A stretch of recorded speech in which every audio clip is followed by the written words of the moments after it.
Yeah, the subject of TMJ and bruxism or teeth grinding is really something that's been a problem for dentistry for a long time. Uh, People grind their teeth for a variety of reasons. People have TMJ symptoms for a variety of reasons, and sometimes it can be pretty challenging to really figure out what's going on. Some people need Invisalign because their bite's off, and the bite being off is causing the teeth grinding, it's causing spasm in the muscles and kind of throwing the whole system off. In some cases, it'd be kind of an acute situation where maybe we have to use a bite plane, kind of like a neck guard, to even out the bite and kind of give the muscles some relief, if you will. Sometimes there's medication involved.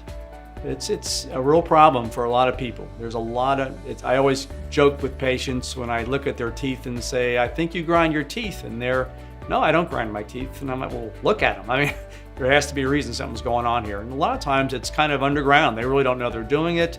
There's really no symptoms. Sometimes people get sensitivity in their teeth maybe, but a lot of times it kind of goes under the radar. And if you don't catch it early enough, that enamel's, you only get one layer of enamel. Once it's gone, then there's some issues. So treating it early is really a good idea.